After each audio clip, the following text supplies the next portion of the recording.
Hello friends, ಎಲ್ರಿಗೂ ನಮಸ್ಕಾರ. ಸೌಂದರ್ಯ ಸೌಹಾರ್ದ ಕ್ರೆಡಿಟ್ ಕೋಆಪರೇಟಿವ್ ಲಿಮಿಟೆಡಲ್ಲಿ ವಿವಿಧ ಹುದ್ದೆಗಳಿಗೆ ಸಂಬಂಧಿಸಿದಂತೆ ಇಲ್ಲಿ ಅರ್ಹ ಅಭ್ಯರ್ಥಿಗಳಿಂದ ಆಫ್ಲೈನ್ ಮೂಲಕ ಇರೋ ಅರ್ಜಿಗಳನ್ನು ಆಹ್ವಾನಿಸಿದ್ದಾರೆ.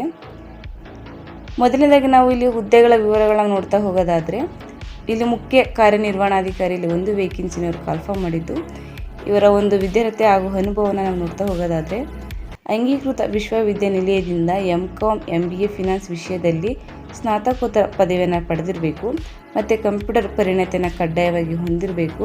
ಬ್ಯಾಂಕಿಂಗ್ ಅಥವಾ ಸಹಕಾರ ಕ್ಷೇತ್ರದಲ್ಲಿ ಕನಿಷ್ಠ 10 ವರ್ಷಗಳ ಒಂದು ಶಾಖಾ ವ್ಯವಸ್ಥಾಪಕ ಅಥವಾ ತತ್ಸಮಾನ ಹುದ್ದೆಯಲ್ಲಿ ಕಾರ್ಯದ ಒಂದು ಅನುಭವವನ್ನು ನೀವು ಹೊಂದಿರಬೇಕಾಗುತ್ತೆ. ನಂತರ ಗರಿಷ್ಠ ವಯೋಮಿತಿ 45 ವರ್ಷಗಳು ಮೀರಿರಬಾರ್ದು. ನಂತರ ಎರಡನೇದಾಗಿ ವ್ಯವಸ್ಥಾಪಕರಲ್ಲಿ ಒಂದು ವೇಕೆನ್ಸಿನ ಕಾಲ್ಫಾರ್ಮ್ ಮಾಡಿದ್ದು, ವಿದ್ಯಾರ್ಥಿನ ನೋಡ್ತಾ ಹೋಗೋದಾದರೆ ಅಂಗೀಕೃತ ವಿಶ್ವವಿದ್ಯಾನಿಲಯದಿಂದ ಯಾವುದೇ ವಿಷಯದಲ್ಲಿ ನೀವು ಪದವಿಯನ್ನು ಪಡೆದಿರಬೇಕು ಹಾಗೂ BCom BBA MCom ಅಥವಾ MBA ಪದವಿಯನ್ನು ಪಡೆದವರಿಗೂ ಆದ್ಯತೆಯನ್ನು ನೀಡಿ ಆಯ್ಕೆಯನ್ನು ಮಾಡ್ಕೋತಾರೆ ಹಾಗೂ ಕಂಪ್ಯೂಟರ್ ಪರಿಣತಿಯನ್ನು ಹೊಂದಿರಬೇಕು. ಬ್ಯಾಂಕಿಂಗ್ ಅಥವಾ ಸಹಕಾರ ಕ್ಷೇತ್ರದಲ್ಲಿ ಕನಿಷ್ಠ 5 ವರ್ಷ ಕೆಲಸದ ಒಂದು ಅನುಭವನ ಹೊಂದಿರಬೇಕಾಗುತ್ತೆ. ಓಕೆ. ನಂತರ ಇಲ್ಲಿ ಗರಿಷ್ಠ ವಯೋಮಿತಿ 40 ವರ್ಷಗಳು ಮೀರಿರಬಾರ್ದು. ನಂತರ ಮೂರನೇದಾಗಿ ಹಿರಿಯ ಅಧಿಕಾರಿಯಲ್ಲಿ 2 ವೇಕೆನ್ಸಿ ನೀವು ಕಾಲ್ಫಾರ್ಮ್ ಮಾಡಿದ್ದು, ಇಲ್ಲಿ ಅಂಗೀಕೃತ ವಿಶ್ವವಿದ್ಯಾನಿಲಯದಿಂದ ಯಾವುದೇ ವಿಷಯದಲ್ಲಿ ನೀವು ಪದವಿಯನ್ನು ಪಡೆದಿರಬೇಕು ಹಾಗೂ BCom ಅಥವಾ BBA ಅಥವಾ MCom ಅಥವಾ MBA ಪದವಿಯನ್ನು ಪಡೆದವರಿಗೆ ಇಲ್ಲಿ ಆದ್ಯತೆಯನ್ನು ನೀಡಿ ಆಯ್ಕೆಯನ್ನು ಮಾಡ್ಕೋತಾರೆ. ನಂತರ ಕಂಪ್ಯೂಟರ್ ಪರಿಣತಿಯನ್ನು ಹೊಂದಿರಬೇಕು. ಬ್ಯಾಂಕಿಂಗ್ ಅಥವಾ ಸಹಕಾರ ಕ್ಷೇತ್ರದಲ್ಲಿ ಕಾರ್ಯನಿರ್ವಹಿಸಿದ ಅನುಭವವನ್ನು ಹೊಂದಿದವರಿಗೂ ಆದ್ಯತೆಯನ್ನು ನೀಡಿ ಆಯ್ಕೆಯನ್ನು ಮಾಡ್ಕೋತಾರೆ. ಓಕೆ. ನಂತರ ಗರಿಷ್ಠ ವಯೋಮಿತಿ 35 ವರ್ಷಗಳು ಮೀರಿರಬಾರ್ದು. ನಂತರ ನಾಲ್ಕನೇದಾಗಿ ಕಿರಿಯ ಅಧಿಕಾರಿಯಲ್ಲಿ 3 ವೇಕೆನ್ಸಿನ ಕಾಲ್ಫಾರ್ಮ್ ಮಾಡಿದ್ದು, ಅಂಗೀಕೃತ ವಿಶ್ವವಿದ್ಯಾನಿಲಯದಿಂದ ಯಾವುದೇ ವಿಷಯದಲ್ಲಿ ನೀವು ಪದವಿನ ಪಡೆದಿರಬೇಕು ಹಾಗೂ BCom ಅಥವಾ BBA ಪದವಿಗೆ ಆದ್ಯತೆಯನ್ನು ನೀಡಿ ಆಯ್ಕೆಯನ್ನು ಮಾಡ್ಕೋತಾರೆ. ಕಂಪ್ಯೂಟರ್ ಪರಿಣತಿಯನ್ನು ಹೊಂದಿರಬೇಕು ಹಾಗೂ ಗರಿಷ್ಠ ವಯೋಮಿತಿ 30 ವರ್ಷಗಳು ಮೀರಿರಬಾರ್ದು ಅಂತ ತಿಳಿಸಿದ್ದಾರೆ. ನಂತರ ಇಲ್ಲಿ ಅರ್ಜಿ ಶುಲ್ಕವನ್ನು ನೋಡ್ತಾ ಹೋಗೋದಾದರೆ, ಇಲ್ಲಿ ಎಲ್ಲ ಅಭ್ಯರ್ಥಿಗಳಿಗೆ 500 ಇರುವಷ್ಟು ನಿಮಗೆ ಫೀಸ್ ಇರುತ್ತೆ. ಓಕೆ. ನೀವು ಇದನ್ನು ಆಫ್ಲೈನ್ ಮೂಲಕ ನೀವು ಪೇ ಮಾಡಬೇಕಾಗುತ್ತೆ. ಸೌಂದರ್ಯ ಸೌಹಾರ್ದ ಕ್ರೆಡಿಟ್ ಕೋಆಪರೇಟಿವ್ ಲಿಮಿಟೆಡ್ ಈ ಒಂದು ಹೆಸರಿನಲ್ಲಿ ಬೆಂಗಳೂರಲ್ಲಿ ನೀವು ಸಂದೇಹವಾಗುವಂತೆ ನೀವು DDಯನ್ನು ಕಟ್ಟಿ ಅದನ್ನು ಅರ್ಜಿ ಜೊತೆಗೆ ನೀವು ಇವರೊಂದು ಆಫೀಸ್ಗೆ ನೀವು ಲಗತ್ತಿಸಬೇಕಾಗುತ್ತೆ. ನಂತರ ಇಲ್ಲಿ ಒಬ್ಬ ಅಭ್ಯರ್ಥಿಯು ಕೇವಲ ಒಂದೇ ಹುದ್ದೆಗೆ ಮಾತ್ರ ಅರ್ಜಿ ಸಲ್ಲಿಸಲು ನಿಮಗೆ ಅವಕಾಶ ಇರುತ್ತೆ.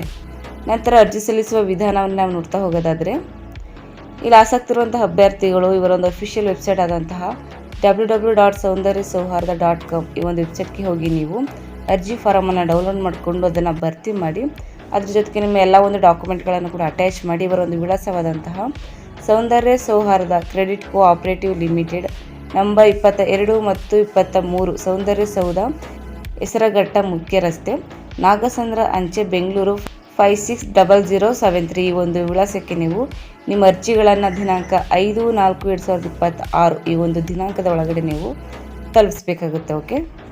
ನಂತರ ನೀವು ಅರ್ಜಿ ಜೊತೆಗೆ ಏನೇನು ಡಾಕ್ಯುಮೆಂಟ್ಗಳನ್ನ ಅಟ್ಯಾಚ್ ಮಾಡಬೇಕು ಅಂತ ನೋಡೋದಾದರೆ, ಅರ್ಜಿ ಫಾರಮನ್ನು ಡೌನ್ಲೋಡ್ ಮಾಡ್ಕೊಂಡು ಅದನ್ನು ಭರ್ತಿ ಮಾಡಬೇಕು ಹಾಗೂ ಅದರ ಜೊತೆಗೆ ನಂತರ ವಿದ್ಯಾರ್ಥಿಗೆ ಸಂಬಂಧಿಸಿದಂತೆ ಎಲ್ಲ ವರ್ಷಗಳ ಸೆಮಿಸ್ಟರ್ಗಳ ಒಂದು ಅಂಕಪಟ್ಟಿಗಳು ಹಾಗೂ ಕಾನ್ವಿಕೇಷನ್ ಫಾರ್ಮನ್ನು ಕೂಡ ನೀವು ಅಟ್ಯಾಚ್ ಮಾಡಬೇಕು. ಓಕೆ.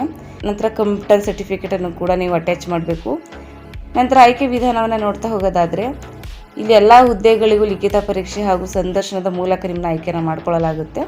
ಲಿಖಿತ ಪರೀಕ್ಷೆ ಹಾಗೂ ಸಂದರ್ಶನಕ್ಕೆ ಹಾಜರಾಗುವ ಅಭ್ಯರ್ಥಿಗಳು ತಮ್ಮ ಒಂದು ಸ್ವಂತ ಖರ್ಚಿನಲ್ಲೇ ನೀವು ಹಾಜರಾಗಬೇಕಾಗುತ್ತೆ. ಎಲ್ಲ ಹುದ್ದೆಗಳಿಗೂ ಪರೀಕ್ಷೆ ಕೇಂದ್ರ ಬೆಂಗಳೂರು ಆಗಿರುತ್ತೆ. ಓಕೆ.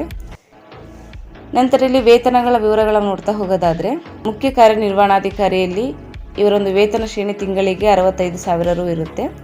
ನಂತರ ಶಾಖಾ ವ್ಯವಸ್ಥಾಪಕರು ಹುದ್ದೆಗೆ ಸಂಬಂಧಿಸಿದಂತೆ ಇವರಿಗೆ 45,000 ರು ಇರುತ್ತೆ. ನಂತರ ಹಿರಿಯ ಅಧಿಕಾರಿ ಹುದ್ದೆಗೆ ತಿಂಗಳಿಗೆ 30,000 ರು ಇರುತ್ತೆ. ನಂತರ ಕಿರಿಯ ಅಧಿಕಾರಿ ಹುದ್ದೆಗೆ ಸಂಬಂಧಿಸಿದಂತೆ ಇವರಿಗೆ ತಿಂಗಳಿಗೆ 25,000 ರು ವೇತನ ಶ್ರೇಣಿ ಇರುತ್ತೆ. ಓಕೆ. ಸೊ ಇದಿಷ್ಟು ಸೌಂದರ್ಯ ಸೌಹಾರ್ದ ಕ್ರೆಡಿಟ್ ಕೋಆಪರೇಟಿವ್ ಲಿಮಿಟೆಡಲ್ಲಿ ವಿವಿಧ ಹುದ್ದೆಗಳಿಗೆ ಸಂಬಂಧಿಸಿದಂತೆ ಮಾಹಿತಿ ಇದಾಗಿರುತ್ತೆ. ಸೊ ಯಾರೆಲ್ಲ ಇಂಟ್ರೆಸ್ಟ್ ಇದ್ದೀರಾ, ನೀವು ಇವರೊಂದು ಅಫಿಷಿಯಲ್ ವೆಬ್ಸೈಟ್ಗೆ ಹೋಗಿ ನೀವು ಅರ್ಜಿ ಫಾರಮನ್ನು ಡೌನ್ಲೋಡ್ ಮಾಡಿಕೊಂಡು ಅದನ್ನು ಭರ್ತಿ ಮಾಡಿ ದಿನಾಂಕ 5/4/2026 ಈ ಒಂದು ದಿನಾಂಕದ ಒಳಗಡೆ ನೀವು ಇವರೊಂದು ವಿಳಾಸಕ್ಕೆ ನೀವು ನಿಮ್ಮೆಲ್ಲ ಡಾಕ್ಯುಮೆಂಟ್ಗಳನ್ನು ಕೂಡ ಅಟ್ಯಾಚ್ ಮಾಡಿ ಕಳಿಸ್ಕೊಡಿ. ಓಕೆ. ಸೊ ನಾನು ಈ ಒಂದು ವಿಡಿಯೋ ಡಿಸ್ಕ್ರಿಪ್ಷನ್ಲಿ ಇವರೊಂದು ವೆಬ್ಸೈಟ್ ಲಿಂಕ್ ಕೊಟ್ಟಿರ್ತೀನಿ. ಸೊ ಇಂಟ್ರೆಸ್ಟ್ ಇರೋರು ನೀವು ಲಿಂಕ್ ಕ್ಲಿಕ್ ಮಾಡಿ ನೀವು ಅರ್ಜಿ ಫಾರಮ್ನ ನೀವು ಡೌನ್ಲೋಡ್ ಮಾಡ್ಕೋಬೋದು. ಓಕೆ. ಮತ್ತು ಈ ಒಂದು ವಿಡಿಯೋ ಇಷ್ಟ ಆಯಿತು ಅಂದರೆ ದಯವಿಟ್ಟು ಒಂದು ಲೈಕ್ ಮಾಡಿ ಮತ್ತು ನಿಮ್ಮ ಫ್ರೆಂಡ್ಸ್ಗೆ ಕೂಡ ಶೇರ್ ಮಾಡಿ, ಅವರು ಕೂಡ ಇಂಟ್ರೆಸ್ಟ್ ಇತ್ತಂದರೆ ಅವರು ಕೂಡ ಅಪ್ಲೈ ಮಾಡಲಿ ಅಂತ ಹೇಳ್ತಾ, ಹೀಗೆ ಒಂದು ಹೆಚ್ಚಿನ ಜಾಬ್ ಅಪ್ಡೇಟ್ಸ್ಗಳಿಗಾಗಿ ನಮ್ಮ ಯೂಟ್ಯೂಬ್ ಚಾನಲ್ ಸಬ್ಸ್ಕ್ರೈಬ್ ಮಾಡಿ ಸಪೋರ್ಟ್ ಮಾಡಿ ಫ್ರೆಂಡ್ಸ್. Thank you.